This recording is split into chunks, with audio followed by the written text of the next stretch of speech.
आप initial assessment से क्या समझते हैं? What do you mean by initial assessment? What is initial? Okay, so यहाँ पे बात हो रही है ट्रॉमा की। तो इनिशियल असेसमेंट कैसा होना चाहिए? इट शुड टेक टाइम कि रैपिडली करना, रैपिडली करना, ठीक है। So there are two components of initial assessment in the emergency time. जब हम ट्रॉमा की बात कर रहे हैं तो इनिशियल असेसमेंट के दो कंपोनेंट्स होते हैं, that is primary assessment and secondary assessment. Okay, so I am going to deal you with the primary assessment. Is it clear? Okay, so what are the goals of initial assessment? हमारे goals क्या होते हैं? Are you able to see? Integrate pre hospital. For example, कोई भी trauma patient, कोई hit and run case होता है, कोई एक्सीडेंट हो गया बाहर, प्री हॉस्पिटल कब माना जाएगा? जब बाहर से हम कोई विटनेस करते हैं कोई भी ट्रॉमा केस हो, that is known as pre hospital phase. Okay, वहां पे हमारी इतनी अंडरस्टैंडिंग होनी चाहिए कि उस विक्टिम को तुरंत से तुरंत हॉस्पिटल पहुंचाना है कि नहीं पहुंचाना है। Mean what is the condition of the victim? अगर condition of the victim is conscious, हल्का फुल्का ब्रूज है, तो then it is okay, we can take time. But आपको लग रहा है कि वो अनकॉन्शियस हो चुका है, ठीक है, एंड रिस्पॉन्स नहीं आ रहा है, बहुत ज्यादा ब्लीडिंग हो रही है, तो इन दैट कंडीशन आप क्या करेंगे? हमारा फर्स्ट इंटरवेंशन क्या होगा? तुरंत पेशेंट को क्या करना है, विक्टिम को क्या करना है? हॉस्पिटल पहुंचाना है। So that is the phase which is known as pre hospital phase. Am I clear? Right. Second is performing a primary and secondary survey. जब प्री हॉस्पिटल फेज में we inform to the hospital, emergency department में गए, emergency department देखा है सबने hospital का, right. So we get the calls कि एक एक्सीडेंट ऐसा हुआ है, वो विक्टिम आ रहा है, उसकी सारी कंडीशन बताई जाती है थ्रू कॉल, एंड उस तरीके से स्टाफ और डॉक्टर्स क्या करेंगे? प्रिपेयर करेंगे, पहले से सारी चीजें क्या करेंगे? रेडी करके रखेंगे। So that is known as preparation phase. क्योंकि सडनली अगर एक पेशेंट आएगा तो हम प्रिपेयर नहीं है, बेड नहीं है, right. So we need to prepare the bed, we need to prepare the crash cart. Crash cart सुना है? क्रैश कार्ड क्या होता है? एक ट्रॉली जिसमें इमरजेंसी मेडिसिन होती है और क्या होती है? इंटिमेशन। में सारी चीजें होती है जो इमरजेंसी के टाइम पे यूज होना है। Previously we were not having this crash cart. बहुत ट्रेडिशनल टाइम में अगर जाएं तो उस टाइम पे क्रैश कार्ड नहीं होता था। जब कोई इमरजेंसी होता था तो एक स्टाफ लेके इंटिमेशन ट्रॉली ला रहा है, एक इमरजेंसी ड्रग्स लेके आ रहा है, तो उसमें क्या हो रहा है? टाइम कंज्यूम हो रहा है। तो यहाँ पे क्या है? एक ही कार्ट व्हील है जिसमें सारी चीजें रखी गई है। डीफेब है, एम्बू बैग है, इंटिमेशन की सारी चीजें अवेलेबल है, एईडी पैड्स है, इंजेक्शन देने के सिरिंजेस है, ऑक्सीजन मास्क है। तो जितनी भी चीजें आपको जरूरत होगी वो किसमें है?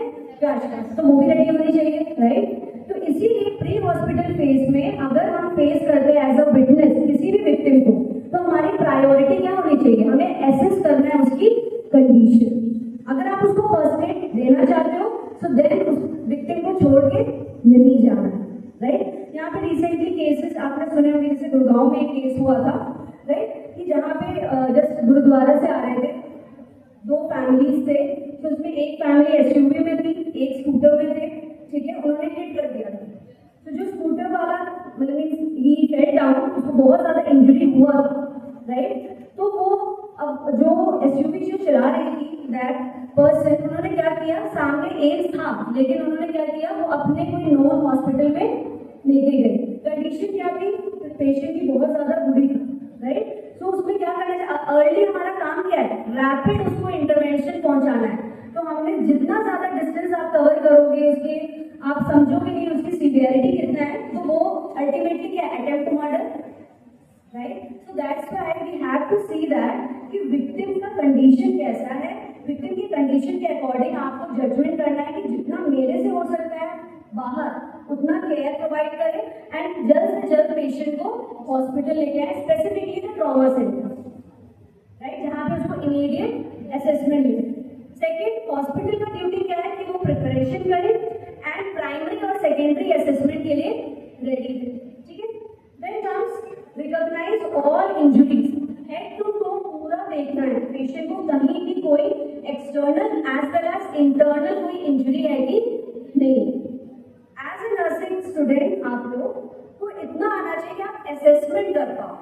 समझ में आए कि पेशेंट की कितनी सीवियरिटी है। आई विल नॉट से कि आपको डॉक्टर लेवल का काम करना है, बट आपको इतना पता होना चाहिए कि अगर आप किसी भी विक्टिम को फेस करते हो या पेशेंट को फेस करते हो with the trauma, so at least you should know the immediate management, right? Then comes the resuscitation. Resuscitation से क्या समझते हैं? Revival of the patient. जो CPR देते हैं, ठीक है, तो जहाँ पे रिक्वायर्ड है, you should be pro in giving CPR, है ना? आपको पता होना चाहिए कि CPR कैसे दिया जाता है। यही सारी चीजें हम हैंड्स ऑन प्रैक्टिस में आप सीखोगे स्किल स्टेशन में। Then lastly comes the priority. आपको जैसे मैंने पहले बताया कि आपको प्रायोरिटी डिसाइड करना है। Suppose there are mass patient, एक bus hit and run case में बहुत ज्यादा विक्टिम्स हो गए, तो उसमें हम कैटेगराइज करते हैं ना, इसको हम क्या बोलते हैं? Triage, right? आप कैटेगराइज करते हो किसको ज्यादा केयर की जरूरत है, राइट? तो हॉस्पिटल में जब आता है तो हम ट्रायज सिस्टम करते हैं, कलर कोडिंग करते हैं, right? Black is dead patient, right? Non-viable. Then red, current emergency. Then orange and green. So in that cases, we have to assess the severity condition. Is it clear? सब यहाँ पे हैं? Mentally भी यहाँ पे हैं? Next. So this we have already discussed. I am not going into it, right? So preparation phase, मैंने आपको प्री हॉस्पिटल फेज बताया सबसे पहला। दूसरा क्या था? Preparation phase. Now comes the third one, that is the main topic, that is primary assessment. Primary assessment में A, B, C, D, E याद रखना है। A for apple वाला नहीं, A for airway, B for breathing, C for circulation, D for disability and E for exposure. Okay?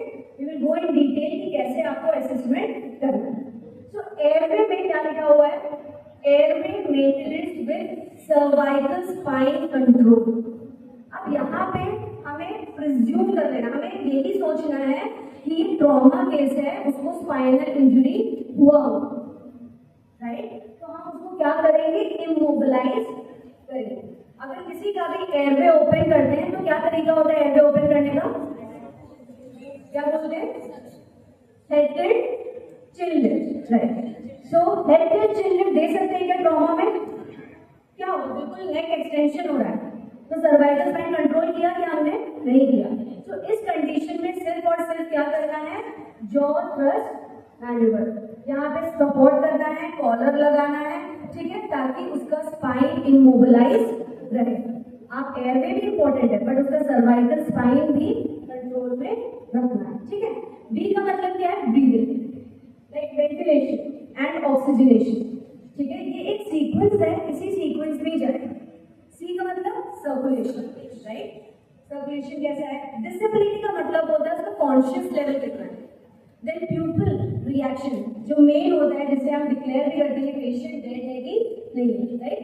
Then E comes the exposure. Exposure मतलब primary जब आप assessment करते हो, जब भी कभी हिट एंड रन केस आता है, कोई भी केस है ट्रॉमा का, तो क्या करते हैं हम? एक्सपोज कर देते हैं पहले से पेशेंट को, एक्सपोज करते हैं because we have to see the injuries. अगर सीपीआर देना है, एडी पैड लगाना है, तो हमें क्या करना पड़ेगा? एक्सपोज। तो एक्सपोज के चक्कर में आगे जाके पेशेंट को क्या हो सकता है? क्या हो सकता है? एक्सपोज करे रहेंगे तो क्या हो सकता है? पेशेंट का टेम्परेचर डाउन होगा, हाइपोथर्मिया में भी जा सकता है, राइट? तो उसका भी मैनेजमेंट करना है। तो ये जो एबीसीडी असेसमेंट है, ये एक बार नहीं करता, ये रिपीटेडली चलता है।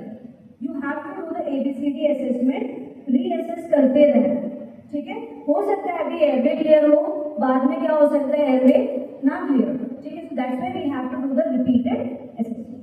Next, now what you have to assess. कैसे पता चलेगा किसी का एयरवे क्लियर है कि नहीं? How you will come to know airway clear है कि नहीं? आप सबका एयरवे क्लियर है? कैसे पता चला मेरा एयरवे क्लियर है? अगर मैं ऐसे बोलूं तो एयरवे क्लियर है क्या? हल्की सी आवाज आ रही है, तो मतलब क्या है? Partially block. अगर बिल्कुल ना हो तो कंप्लीटली ब्लॉक। कैसे पता चला? आवाज से। सो योर स्पीच, आपकी स्पीच से पता चलेगा कि एयरवे किसी भी पर्सन का क्लियर है कि नहीं। Second is consciousness. अगर अनकॉन्शियस है तो एयरवे क्लियर होगा क्या? हो सकता है, चांसेस आर देयर, क्योंकि अनकॉन्शियस हुआ मतलब ब्रेन क्या है? वर्क कर रहा है, अनकॉन्शियस स्टेट में ब्रेन वर्क कर रहा है? कर रहा है? नहीं कर रहा है, ठीक है। तो जब नहीं करेगा तो ब्रेन ही है सबका मास्टर ऑर्गन जो कोऑर्डिनेट कर रहा है, राइट। तो इनडायरेक्टली टंग की मसल क्या हो जाएगी? लूज हो जाएगी, ठीक है। एंड एयरवे क्या हो जाएगा? कॉम्प्रोमाइज हो जाएगा, ब्लॉक हो जाएगा। सो दैट्स व्हाई हमें ये भी देखना है, कॉन्शियस लेवल से भी पता लगा सकते हैं कि एयरवे क्लियर है कि नहीं, ठीक है। तो असेसमेंट पार्ट में पेटेंसी ऑफ द एयरवे आपको क्या मेंटेन करना है? जैसे मैंने बताया था, सर्वाइकल स्पाइन इंजरी ना हो इसीलिए इमोबिलाइज करके रखना है। देन पोजीशन क्या देंगे? मैंने बताया था कौन सा पोजीशन देंगे अगर किसी को भी एयरवे लगाना है तो jaw thrust manual.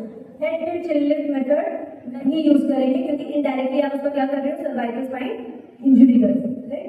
Then last terms आपको हमेशा देखना है, चेक करना है कि कहीं पर भी कोई इंजरी है कि नहीं। जब आपने असेसमेंट किया तुरंत आपको क्या करना है? इंटरवेंशन जितना आपको आता है, डॉक्टर लेवल का नहीं, अब आपके हद तक आप कितना कर सकते हो, राइट।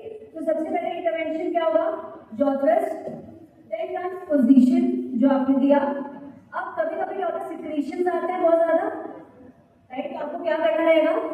आपके तुरंत दिमाग में क्या जाना चाहिए? सक्शनिंग। अगर आप सक्शनिंग नहीं करेंगे तो वो सिक्रीशंस की वजह से क्या होगा? पेशेंट एस्पिरेट कर लेगा, एस्पिरेट होने के बाद डेथ भी हो सकती है। तो हमें क्या करना है? तुरंत क्या करना है? सक्शनिंग करना है, राइट। अब एयरवे अगर कॉम्प्रोमाइज रहेगा, एयरवे का मतलब क्या होता है? The pathway through which air is entering and going out, right. तो अगर वो कॉम्प्रोमाइज है, ब्लॉक है, तो इनडायरेक्टली वो ब्रीदिंग को अफेक्ट करेगा ना। जब तक हम एयरवे ओपन नहीं करेंगे तब तक ब्रीदिंग में कोई फर्क पड़ेगा नहीं। तो वहां पे एयरवे का आपको तुरंत इंटरवेंशन करना है। यहाँ पे एक वर्ड लिखा है क्रिकोथायरोटोमी, तो क्या समझते हैं आप इससे? What is cricoid? कहाँ पे क्रिकोइड कार्टिलेज? कहाँ पे? Thyroid gland. ये आपका थायराइड होता है, ठीक है। This is cricoid and then comes the thyroid.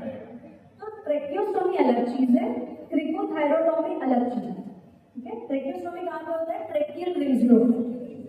जब पेशेंट में इंटुबेट करना देखा है, इंटुबेशन देखा है, ईटी ट्यूब डलती है, एंडोट्रेकियल ट्यूब। अगर कोई भी अनकॉन्शियस होगा, ठीक है, उसका ग्लासगो कोमा स्केल बिल्कुल कम है, कोमा स्टेज में है, तो हमें तुरंत क्या करना है? इंटुबेशन करना है।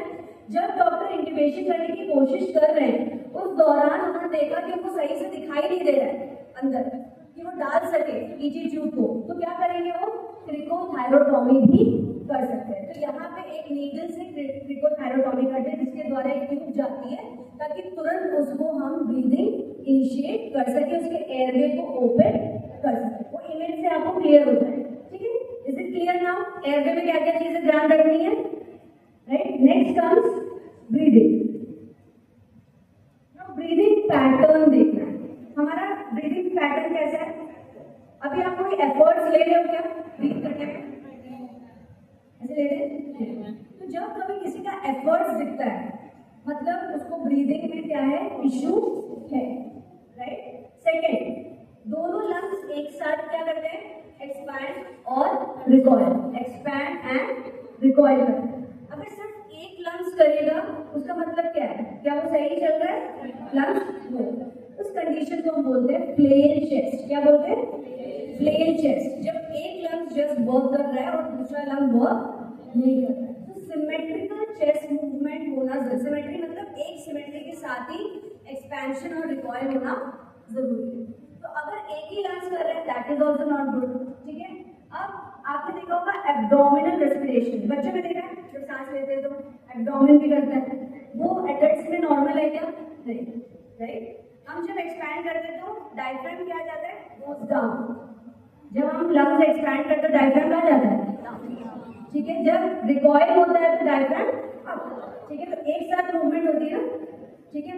लेकिन यहाँ पे ऐसा सी सॉ की तरह आपको दिखेगा। सी सॉ खेला है सबने, ठीक है। तो सी सॉ रेस्पिरेशन अगर आपको दिख रहा है या एब्डोमिनल रेस्पिरेशन दिख रहा है तब भी मतलब ब्रीदिंग क्या है? कॉम्प्रोमाइज। Is it clear? ठीक है। तो अगर किसी का एफर्ट ले रहा है वो बोलने पे ऐसे अगर एफर्ट ले रहा है तो भी क्या है? वो breathing compromise. Is it clear? वो सही से आपसे बात बात ही नहीं कर पा रहा है, सांस लेते वक्त दिक्कत हो रही है, आपको चेस्ट एफर्ट्स दिख रहे हैं, दैट मीन्स ब्रीदिंग क्या है, कॉम्प्रोमाइज। आप क्या करोगे? तुरंत क्या करोगे ऐसे पेशेंट्स का? What you will do? CPR दे दोगे? वो तो अभी कॉन्शियस है ना, उनको ऑक्सीजन एडमिनिस्टर करना है। सी ट्रॉमा में सबसे इंपॉर्टेंट है ऑक्सीजन एडमिनिस्ट्रेशन, क्योंकि आपका ब्लड क्या कैरी कर रहा है? ऑक्सीजन। ब्लड ऑलरेडी एक्सटर्नल या इंटरनल ब्रीथिंग से वॉश आउट होगा, ब्लड कैरी कर रहा है ऑक्सीजन। ऑक्सीजन कहाँ चाहिए? ब्रेन में भी चाहिए, वरना सेरेब्रल का ऑक्सीजन चला जाएगा।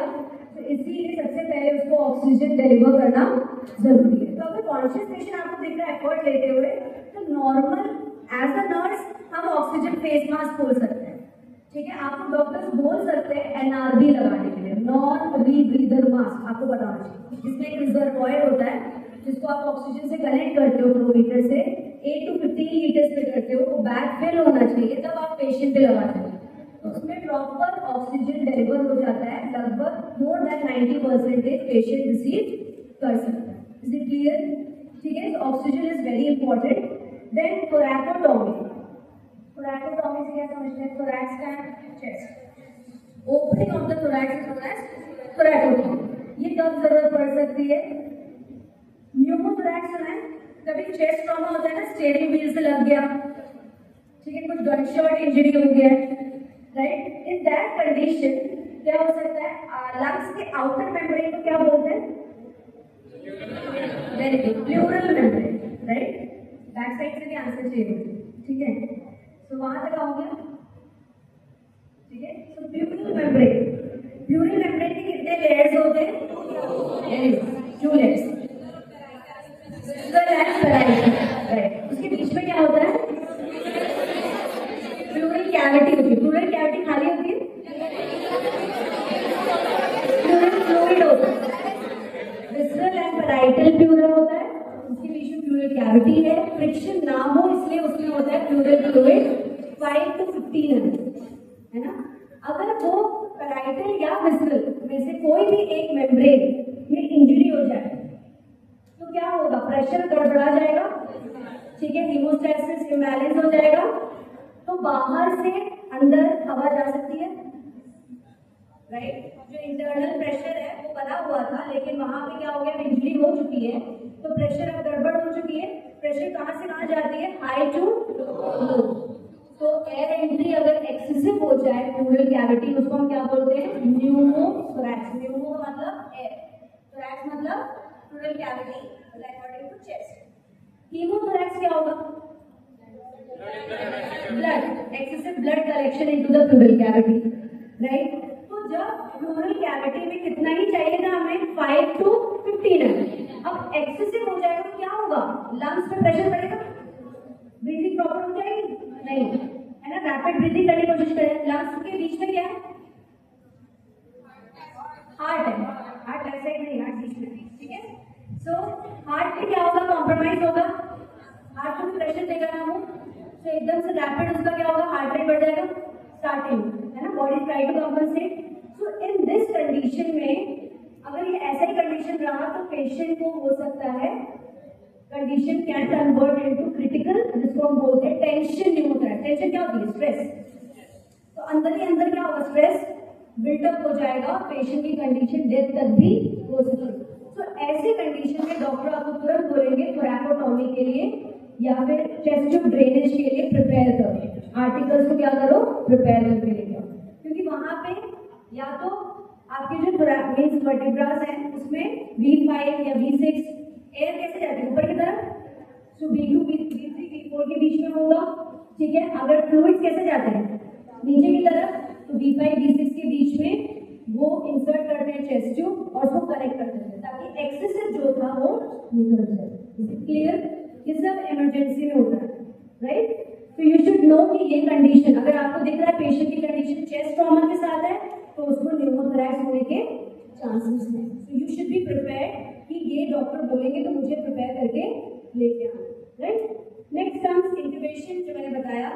अगर कॉम्प्रोमाइज है ब्रीदिंग तो उसको इंट्यूबेट करेंगे डॉक्टर्स, नॉर्मली हम जो इमरजेंसी में इंट्यूबेट करते हैं that is through endotracheal tube. Endotracheal tube सबने देखा है, पता है सबको? नहीं, दिखाएंगे।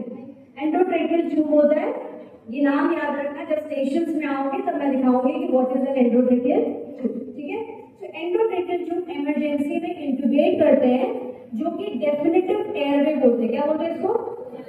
Why known as definitive airway? क्योंकि ये 100% वेंटिलेशन प्रोवाइड करता है, क्योंकि इसको हम वेंटिलेटर के साथ कनेक्ट कर देते हैं, 100% पेशेंट को ventilation provide. Is it clear? इतना समझ में आ गया airway and breathing. Now next comes the circulation. Circulation कैसे चेक करोगे आप? What all things you will check? सबसे पहले सर्कुलेशन में सबसे पहले जो ट्रॉमा की कंडीशंस में अगर हम बात करें तो आपको इंजरी, ब्लीडिंग चेक करनी है। अगर कोई भी एक्सटर्नल ब्लीडिंग आपको दिख रही है उसको सबसे पहले क्या करना है? स्टॉप करना, ठीक है? So that will be first action, ठीक है? अब उसके साथ साथ सर्कुलेशन से रिलेटेड है आपका pulse. What is the normal pulse range? 60 to 100, very good, 60 to 100, ठीक है? अगर वो कॉम्प्रोमाइज हो जाएगा, अगर अबव जा रहा है 110, 120, 140 टैकीकार्डिया, राइट? अगर बिलो जा रहा है, ब्रेडी में जा रहा है, टैकीकार्डिया, ठीक है?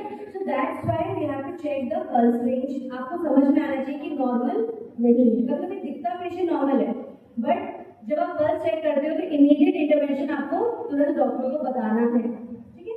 नेक्स्ट आंसर, कैसा दिख रहा है?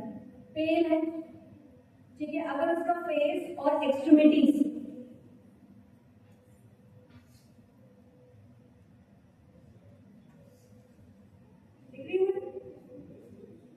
ठीक है, अगर फेस और उसके एक्सट्रीमिटीज पेल हो जाए, ब्लूइश हो जाए, ग्रेइश हो जाए, तो क्या समझ में आएगा? सर्कुलेशन कॉम्प्रोमाइज है। कैपिलरी रिफिलिंग टाइम पता है? सीआरटी क्या होता है? ऐसे नेल बेड को प्रेस करो और रिलीज करो, ब्लड तुरंत आ जाता है, परफ्यूजन है। तो विद इन 2 to 3 सेकेंड्स अगर आ रहा है मतलब आपका टिश्यू परफ्यूजन नॉर्मल है ना? अगर 10 सेकेंड से लैग करता है किसी का मतलब टिश्यू परफ्यूजन नॉर्मल नहीं है, सर्कुलेशन पूरी बॉडी में सही तरीके से प्रॉपर्ली नहीं जा रही। That is known as capillary refilling time. What is the normal capillary refilling time? Less than 2 to 3 second. करके देखो, 0.5 सेकेंड ही लगेगा अगर आपका सर्कुलेशन सही है, ठीक है? Next comes BP. बीपी के कितने 2 रेंज होते हैं, systolic and diastolic. What is systolic range? सबका 120 यहाँ पे, 90 to 140 mm of Hg is the normal systolic blood pressure. Diastolic कितना होना चाहिए? 60 to 80 mm of Hg normal रहता है, ठीक है? अब इसमें कॉम्प्रोमाइज अगर होगा लाइक 80/50, 80/40 या सिर्फ 70 से डायस्टोलिक आपको रेंज लगेगा, so that means circulation is impaired. Is it clear? ठीक है? Next comes mental status. अगर किसी को कोई भी अनकॉन्शियस हो जाए, अनरिस्पॉन्सिव हो जाए, मतलब क्या है? ब्लड कैरी फॉरवर्ड नहीं हो रहा है ब्रेन तक, ब्रेन में सेरिब्रल परफ्यूजन मेंटेन नहीं है, ऑक्सीजन कैरी करता है तो ऑक्सीजन मिल नहीं पा रहा है। सो अगर अनकॉन्शियस भी है तो भी इसका मतलब है कि सर्कुलेशन यहाँ पे क्या है? इम्पेयर्ड है, राइट? नेक्स्ट हम साइंस ऑफ हेमरेज जो आपको देखना है। एक्सटर्नल ब्लीडिंग अगर हो रही है, इंटरनल कैसे पता चलेगा? पेल्विक एरिया में आपको देखना है कि कौन सी इंजरी के साथ पेशेंट आया है। तो इंटरनल इंजरी होने के भी चांसेस है। चेस्ट ट्रॉमा जैसे भी हमने बात किया, ठीक है? पेल्विक ट्रॉमा भी हो सकता है, ठीक है? तो स्टेबलाइजर ऐसे टाइटली उसको लगा लेते हैं, बैंडेजिंग, ठीक है? पेल्विक स्टेबलाइजर्स आते हैं उसको लगा लेते हैं। लॉन्ग बोन्स में हो सकता है प्रॉब्लम, इंजरी अगर होने के चांसेस है तो उसको भी स्टेबलाइज करना है। तो इस तरीके से हम इंटरनल इंजरी को हमारे हद तक हम क्या कर सकते हैं? कंट्रोल कर सकते हैं। अदरवाइज इसके लिए क्या होता है? सीटी लगाना पड़ता है, अल्ट्रासोनोग्राफी लगानी पड़ती है, सर्जरी की जरूरत तुरंत चाहिए होती है, ठीक है? तो this we have to think. मैंने आपको सारे इंटरवेंशन भी बता दिए हैं, ठीक है? क्या क्या इंटरवेंशन बताया है? दैट इज डायरेक्ट प्रेशर, जहां भी ब्लीडिंग होती है घर में भी क्या करते हैं आपकी मम्मी लोग? तो प्रेशर अप्लाई करते हैं ना, वहां पे ब्लीडिंग नहीं करना, हमें क्या करता है? ब्लीडिंग को कंट्रोल करना। उसके बाद अगर फिर से ब्लीडिंग अगर नहीं स्टॉप हो रही है, 10 मिनट हो गए,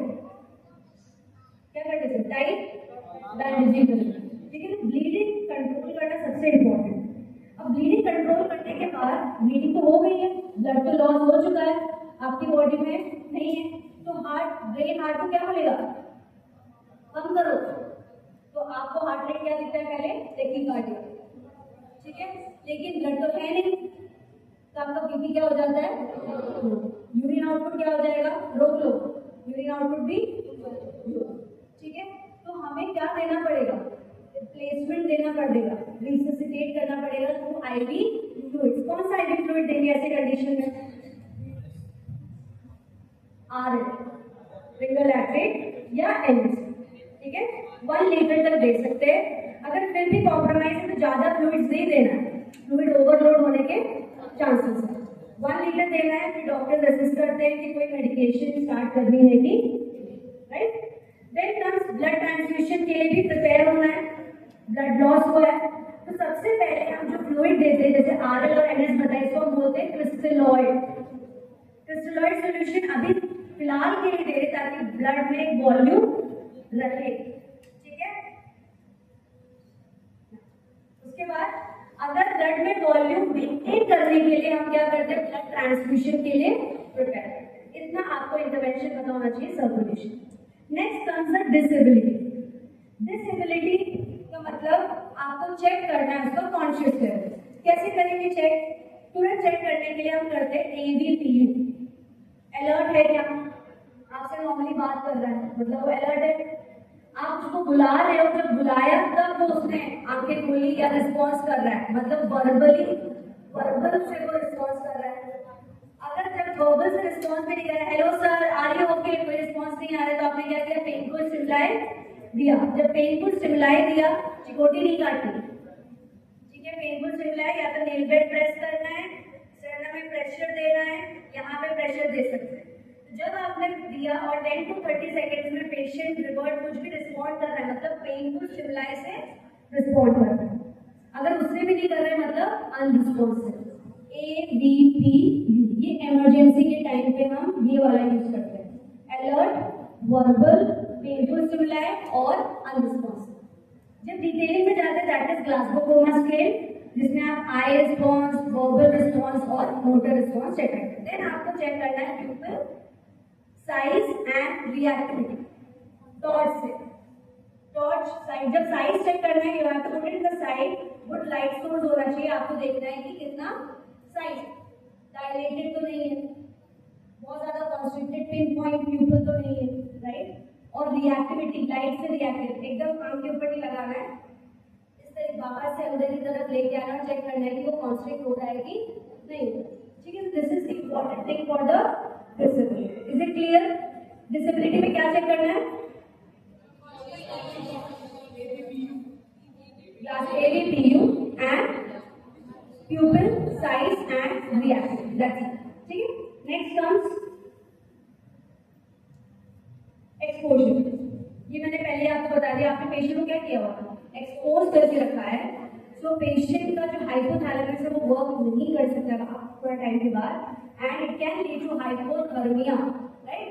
सो हाइपोथर्मिया से प्रिवेंट करने के लिए हम वार्म ब्लैंकेट्स प्रोवाइड करेंगे ताकि पेशेंट हाइपोथर्मिया में ना जाए, ठीक है। So that is were intervention. और हेड टू आपको देखना है कोई भी इंजरीज है कि नहीं, अगर कोई भी एक्सटर्नल इंजरी है उसको control, that's it. Are you able to understand? So what is primary assessment? ABCD. A stands for airway with C spine control, B breathing and ventilation, C is for circulation, D is for